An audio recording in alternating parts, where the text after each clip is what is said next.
Parents, do your kid a favor and do not wait until after Christmas or after New Year's to start your SAT prep. I'm gonna show you exactly why in this short video.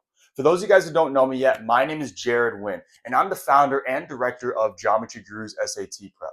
And at this point in my career, I've helped hundreds of students increase their SAT scores so that they can go to their dream colleges or qualify for scholarships. In every single video that I post, I give you guys one actionable step to increasing your teen's SAT score. With that being said, family, let's get straight into it. Here's exactly why you should not wait until after Christmas or after New Year's to start doing your SAT prep. Number one, there is absolutely no rhythm. What I mean by that, because imagine this. You wait until Christmas, right? And at that point, right, you guys have probably done nothing and you're, you're lazy, right? You're resting. You're not really in the mood for SAT prep, right? And then all of a sudden at the end of Christmas break, New Year starts, right? And you're deciding you want to finally do prep. But because they did not get their toes in the water during the winter break, they're going to have a really long ramp up time. So instead, what you should realistically be doing is getting a little bit of prep done right now and then a little bit of prep done throughout your time in the winter break. So then by the time that, it's time to shift in a real overdrive, you're ready to go. There's no ramp period, and then you're allowed to stay and you're able to stay consistent. The best students are not the ones that just wait until the last minute and do everything all at once and cram. No, my best students are the consistent ones, the ones that recognize that, yeah, they don't need to do 100% of the stuff right now, but what they need to do is that they need to do a little bit every single day. So then by the time that they get to overdrive mode, they're not so out of rhythm. Okay, so that's the number one thing. And besides, March right now is already 13, 14 weeks away. A typical student needs about 12 to 14 weeks of prep if they're starting about average or a little bit below average SAT scores. All right. So if you wait until after New Year's, you're going to be in trouble because then you're only going to have 10 weeks or so. And then the first 2 weeks, you always spend trying to ramp up that consistency. Don't do that.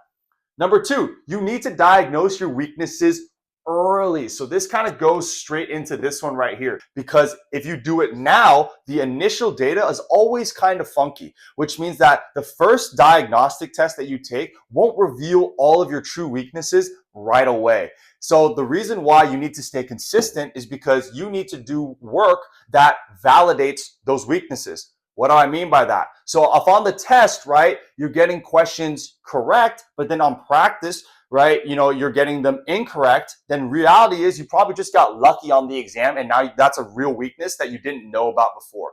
Or on the other hand, right, if you get something wrong on the exam and then you're getting it correct in practice, that just means that was a fluke mistake, silly mistake. You shouldn't really be working on that.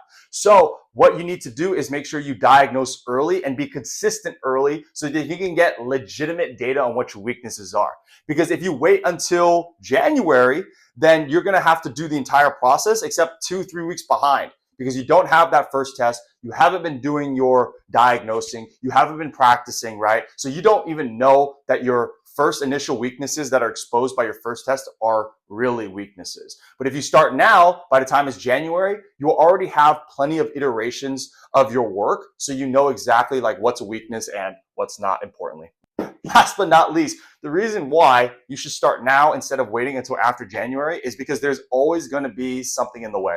So many parents are like, oh yeah, it's Christmas. Oh yeah, it's New Year's. And then they use that as a valid excuse to not start the prep, right? But family, there's always going to be something that comes up. And if you keep using this mindset, and if your teen keeps using this mindset, then they're never going to actually start the prep, regardless if it was Christmas or not.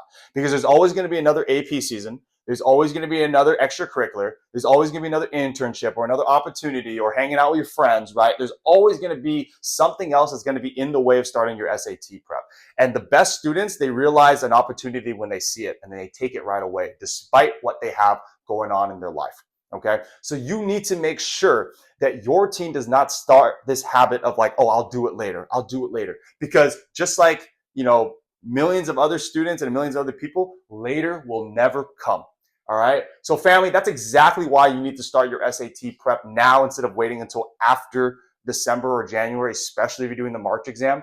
If you guys need help applying these concepts to your team's unique learning method, go ahead and send me an email, send me a DM. I'd be more than happy to help you guys out. No obligations. Just want to make sure that you're pointing in the right direction. Have a great rest of your day. I'll see you guys in the next one.